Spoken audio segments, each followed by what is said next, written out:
Préparation de la dictée de cette semaine. Donc, les 6 premiers mots, nous sommes mardi 26 mai. Alors, vous sortez votre ardoise parce que cette semaine, vous allez essayer d'écrire les mots sans les avoir vus, mais déjà voir un petit peu comment est-ce que vous les voyez, vous, dans votre tête, ces mots-là. Alors, vous faites pause si vous avez besoin de sortir votre ardoise et on commence. Alors, le premier mot, c'est habiter. Alors, vous essayez d'écrire habiter sur votre ardoise. Et pour l'écrire sans faire d'erreur, vous pouvez essayer de rechercher des mots de la même famille que vous connaissez. Vous demandez aussi habiter, qu'est-ce que ça peut être, quelle est la nature donc de ce mot. Alors, habiter. Je l'affiche, donc on corrige, on regarde. Habiter, H-A-B-I-T-E-R. Donc ici, c'est un verbe, le verbe habiter. Donc, il est conjugué donc dans les phrases en dessous. Francisco habitait à Rome. Donc là, la phrase, elle est à l'imparfait. Bravo. Nous habitions dans une grande maison. Là, cette phrase, elle est à l'imparfait aussi. Bravo. On peut dire un endroit habité ou une maison inhabitée. Et dans ce cas-là, habité, c'est un adjectif. Et donc, dans inhabité, on met un E à la fin puisque l'adjectif, il s'accorde avec le nom une maison qui est du féminin. Dans les mots de la même famille, on a un habitant ou une habitante, une habitation qui se construit donc comme une arrestation avec le suffixe tion. On a également un habitat avec une lettre muette à la fin. Habitable qui se construit donc avec le suffixe able comme buvable. On continue. Le mot suivant à écrire, c'est là-bas. Là-bas. Alors, là-bas. Alors, c'est un mot invariable. On regarde comment il s'écrit. Donc, là-bas, L-A accent grave, tiret, B-A-S. Donc, il est composé. Par devant et attends-nous là-bas. Donc, au loin, hein, c'est un endroit plus loin. Là, donc comme ici, voilà et au-delà, donc sont construits donc sur le même principe avec le là avec un accent grave. Vous le réécrivez si vous l'avez mal écrit pour vous le mettre dans la tête. Allez-y, vous faites pause, faites l'effort de le réécrire. Et on passe au suivant. Alors, vous écrivez huile. Huile. Huile, c'est un nom féminin. Huile. Alors, on corrige, on regarde. Donc, huile, attention, il y a un H, une lettre muette, donc au début du mot, H-U-I-L-E. L'huile, donc, c'est la matière grasse, de l'huile d'olive, de l'huile à moteur, de l'huile solaire. Il y a une expression, jeter de l'huile sur le feu. Quand on jette vraiment de l'huile sur le feu, ça propage encore plus le feu, les flammes. Donc, l'expression jeter de l'huile sur le feu, c'est aggraver une situation qui est déjà un petit peu tendue. Une peinture à l'huile, par opposition aux peintures qui sont à l'eau. Les mots de la même famille que le mot huile, donc il y a le verbe huiler, et puis l'adjectif huileux ou huileuse.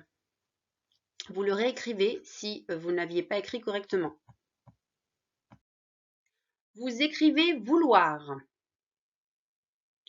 Vouloir. Alors, vouloir, c'est un verbe, vous le savez. Donc, vouloir, c'est assez facile à écrire à l'infinitif. Mais par contre, c'est un verbe qui n'est pas toujours évident à conjuguer. On va regarder ça. Donc, vouloir, V-O-U-L-O-I-R. Première phrase, il voulait toujours des bonbons. Donc là, vouloir, il est conjugué à l'imparfait. Bravo. Par contre, je veux, tu veux, il veut, c'est le verbe vouloir qui est conjugué au présent. Hein. Et donc là, il est quand même particulier hein, avec ces terminaisons en X et puis le radical qui change complètement. Est-ce que vous voudrez venir avec nous? Donc là, c'est le verbe vouloir qui est conjugué à quel temps? Au futur. Donc mis dans une question. Vous le corrigez si vous avez eu faux et on passe au suivant. Le mot suivant, c'est le mot poire. Poire.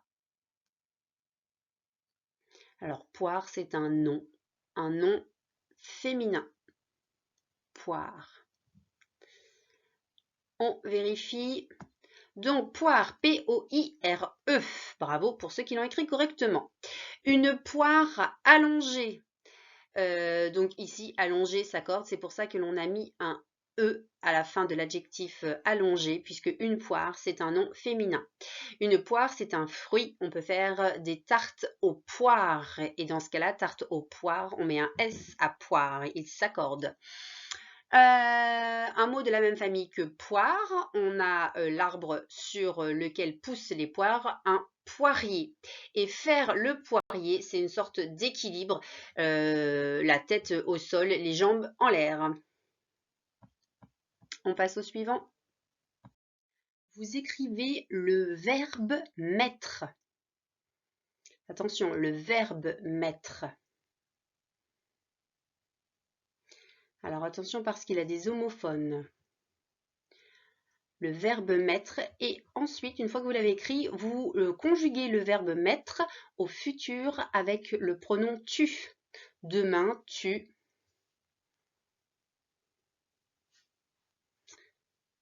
Allez, on corrige, on regarde. Donc, le verbe mettre, M-E-2-T-R-E, à ne pas confondre avec le mètre pour mesurer, qui a un accent et un seul T, ou le maître d'école, A-I. Donc, ici, le verbe est conjugué. Nous mettions beaucoup de temps pour venir. Ici, le verbe est conjugué à l'imparfait. Bravo. J'ai mis de l'eau aux plantes. Ici, il est conjugué au passé composé. On voit bien l'auxiliaire avoir et le participe passé. Tu mettras les clés dans ton sac. Donc là, vous corrigez puisque ici, le verbe mettre est conjugué donc au futur. Tu mettras AS avec le pronom tu. Toujours les deux T. Mettre la table. Remettre, c'est un mot de la même famille que mettre qui se construit avec le préfixe re comme repartir. Se mettre en colère. Donc se mettre, c'est un verbe pronominal. Des mots de la même famille que mettre, on a mettable qui se construit avec le suffixe able comme habitable ou immettable, donc là avec le préfixe un et qui s'écrit IM puisque devant MBP, le N se transforme en M, donc il se construit comme imbuvable. Donc voilà pour le verbe mettre.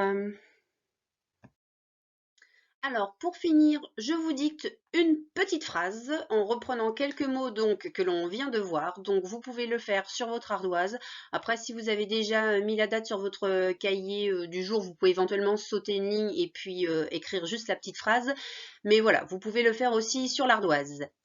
Donc vous faites pause si vous avez besoin de vous préparer. Sinon, donc je commence à dicter. C'est parti. Elle voudra mettre les poires là-bas. Point. Tout simplement. Elle voudra mettre les poires là-bas.